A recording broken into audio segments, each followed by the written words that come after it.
ಒಂದ್ ಸಾಂಗ್ ಅಲ್ಲಿ ನೀವಿಬ್ರು ಫಸ್ಟ್ ಟೈಮ್ ಫೀಚರ್ ಆಗಿರೋದು, ಅದ್ರ ಬಗ್ಗೆ ಹೇಳ್ತಾ ಹಾಡಿನ ಬಗ್ಗೆ, ಸಿನಿಮಾ ಬಗ್ಗೆ ಏನ್ ಹೇಳ್ತೀರಾ?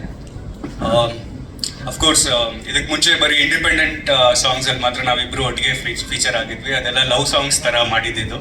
ಪ್ರೇಮಿ ಅಂತ ಒಂದು ಸಾಂಗ್ ಇಬ್ರು ಮಾಡಿದ್ವಿ. ಸೊ ಈ ತರದೊಂದು ಟ್ರ್ಯಾಕ್ ಅಲ್ಲಿ ಇಬ್ಬರನ್ನ ಹಾಕೊಂಡು ಇಂಟಿಗ್ರೇಷನ್ ಹೇಗಿರುತ್ತೆ ಅಂತ of course first Pushkar sir gave the idea. ಇದಿಬ್ರು ಇಂಟಿಗ್ರೇಷನ್ ಮಾಡಿ of course Suni sir and Pushkar sir ಇಬ್ರು ಕೊಟ್ಟಿದ್ದ ಐಡಿಯಾ ಅದು.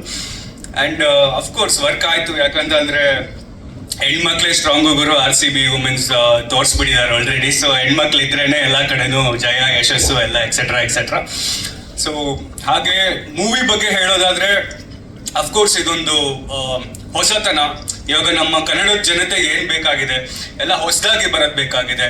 ಅಂಡ್ ನಮ್ಮ ಶರಣ್ ಸರ್ ಅವ್ರದ್ದು ಏನಂತ ಸಾರಿ ಶರಣ್ ಸರ್ ಅವ್ರದ್ದು ಒಂದು ವೈಶಿಷ್ಟ್ಯತೆ ಏನು ಅಂತಂದ್ರೆ ಪ್ರತಿ ಒಂದು ಮೂವಿನಲ್ಲೂ ಪ್ರತಿಯೊಂದು ಏನೇ ಒಂದು ಹೊಸತನ ಅನ್ನೋದಂತೂ ಇದ್ದೇ ಇರುತ್ತೆ.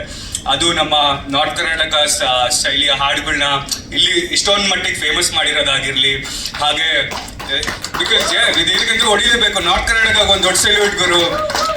ತುಂಬಾ ಏನಂತಾರೆ ತುಂಬಾ ನೆಗ್ಲೆಕ್ಟ್ ಮಾಡಿರುವಂತ, ತುಂಬಾ ವರ್ಷಗಳಿಂದ ನೆಗ್ಲೆಕ್ಟ್ ಆಗಿರುವಂತ ಪ್ರದೇಶ ಅದು. ಅದನ್ನ ನಮ್ಮ ಶರಣ್ ಸರ್ ಅವರ ಮೂವೀಸ್ ಗಳಲ್ಲಿ ಆ ಸಾಂಗ್ಸ್ ನ ಹಾಕಿ ಅದ್ರದ್ದು ಇನ್ನೂ ಒಂದು ಹೆಚ್ಚಾಗಿ ಅದನ್ನ ಎಲ್ರಿಗೂ ತಲುಪಿಸೋ ತರ ಮಾಡಿದ್ದಾರೆ.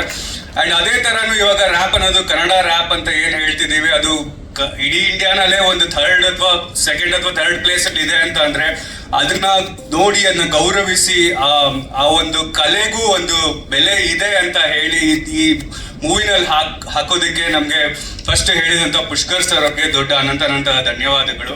ಹಾಗೆ ಸುನಿ ಸರ್ ಅವರು ತುಂಬಾ ವರ್ಷಗಳಿಂದ ಸುನಿ ಸರ್ ಅವ್ರು ನಾನು ದೊಡ್ಡ ಅಫ್ಕೋರ್ಸ್ ಫ್ಯಾನ್. ನಮ್ಮ ಆಚಾರ್ಯ ಕಾಲೇಜಲ್ಲೆಲ್ಲ ನಾವು ಓದ್ಬೇಕಾದ್ರೆ ನೀವು ಶೂಟ್ ಮಾಡ್ತಿದ್ರಿ ಅಲ್ಲ ಸರ್, ಆಗಿನ ಟೈಮಲ್ಲೇ ನಾನು ಓದ್ತಾ ಇದ್ದೆ. ಅವಾಗ ಕದ್ದು ಶೂಟಿಂಗ್ ಎಲ್ಲ ನೋಡ್ತಾ ಇದ್ದೆ ರಜಾ ಟೈಮ್ ಇದ್ರು ಹಾಸ್ಟೆಲ್ ಸೈಡ್ ಇಂದ ಎಲ್ಲ.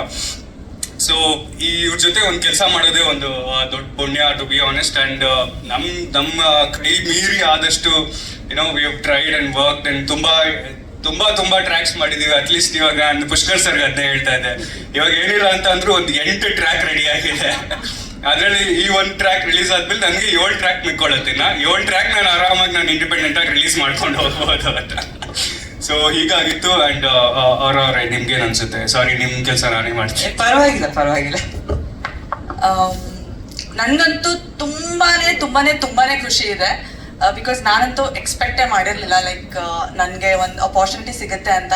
Thank you so much Pushkar sir and thank you so much Suni sir ನನಗೆ ಈ ಅಪಾರ್ಚುನಿಟಿ ಕೊಟ್ಟಿದ್ದಕ್ಕೆ. ಬಿಕಾಸ್ ನಾನು ಇಂಡಿಪೆಂಡೆಂಟ್ ಆರ್ಟಿಸ್ಟ್ ಆಗಿದ್ದೆ. ಸುಮಾರು ವರ್ಷದಿಂದ ನಾನು ನನ್ನ ಓನ್ ಹಾಡುಗಳನ್ನ ನಾನೇ ಮಾಡಿಕೊಂಡು ನಾನೇ ಎಲ್ಲ ಪ್ರೊಡ್ಯೂಸ್ ಮಾಡಿ ಎಲ್ಲ ಮಾಡ್ತಾ ಇದ್ದೆ. ಸೊ ಇವಾಗ ನನ್ನಂಥ ಪ್ರತಿಭೆನ ಒಂದು ಸಿನಿಮಾ ಮುಖಾಂತರ ತೋರಿಸೋದು is really a big thing, like specially for artist like us. So I feel really like ಏನಂತಾರೆ, ಏನು ಹೇಳ್ಬೇಕಂತ ಗೊತ್ತಾಗ್ತಿಲ್ಲ, ಅಷ್ಟು ಖುಷಿ ಆಗ್ತಿದೆ. So privilege. So I feel so honoured and blessed. ಎಲ್ಲ ದೇವ್ರದ ಆಶೀರ್ವಾದ, ನಮ್ಮ ತಂದೆ ತಾಯಿ ಆಶೀರ್ವಾದ ಆ್ಯಂಡ್ ಎಲ್ಲ everybody's good energy I guess ನನಗೆ. ನಿಮ್ಮದು ಅಷ್ಟೇ. ಇಟ್ಸ್ ಆಲ್ ಬಿಕಾಸ್ ಆಫ್ ಇವರಿಂದಾನೆ, ವಿಜಯವರಿಂದ. ಇವರೇ ನನಗೆ ಫಸ್ಟ್ ಡೇ ನಾನು ಸಪೋರ್ಟ್ ಮಾಡಿದ್ದು. ಹೆಣ್ಮಕ್ಳೇ ಸ್ಟ್ರಾಂಗ್ ಗುರು ಅಂತ ಮನೇಲೇನೋ ನಂದೇ ಅಪ್ಪರ್ ಹ್ಯಾಂಡು. ಸೊ ಎಲ್ಲ ಕಡೆ ಎಂಕರೇಜ್ ಮಾಡಿದ್ದಾರೆ ಈ ಹಾಡಲ್ಲಿ ಕೂಡ. So I am just like thankful and grateful ಅಷ್ಟೇ. ಥ್ಯಾಂಕ್ ಯು ಸೋ ಮಚ್ ಇಬ್ರಿಗೂ. ತುಂಬಾ ಒಳ್ಳೇದಾಗ್ಲಿ. ಇನ್ನು ಅದ್ಭುತ ಹಾಡುಗಳು ನಿಮ್ ಕಡೆಯಿಂದ. ಅಂಡ್ ಇನ್ನೊಂದು ವಿಷಯ ಹೇಳ್ಬೇಕು, ಲೈಕ್ ಯಾವಾಗ ನನಗೆ ಈ ಸಾಂಗ್ ಬರೀಬೇಕು ಅಂತ ಗೊತ್ತಾಯ್ತು, ಫಸ್ಟ್ ಬಿಜು ಅವ್ರಿಗೆ ಹೇಳಿದ್ರು.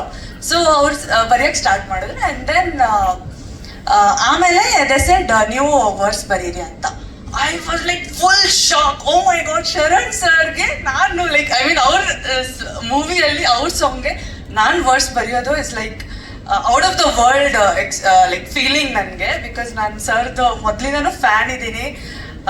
Because I don't know, I feel like he's amazing actor. He's so funny, he's so energetic, electrifying, like everything. ನಾನು ಅವನಿಗೆ ಸ್ಕ್ರೀನಲ್ಲಿ ನೋಡಿದಾಗೆಲ್ಲ I'll be like, oh damn, ನಾನು ಸೋಫಾ ಮೇಲೆ ಕೂತ್ಕೊಳ್ಳೋದೆಲ್ಲ I'll be like this. So ಆ ಥರ totally thrilled. ಈ ಮೂವಿಗೆ ಎಲ್ಲರೂ ಬಂದು ನೋಡಿ. And let's rock. Super. Thank you ಧನ್ಯವಾದಗಳು ಧನ್ಯವಾದ ಮೈಕ್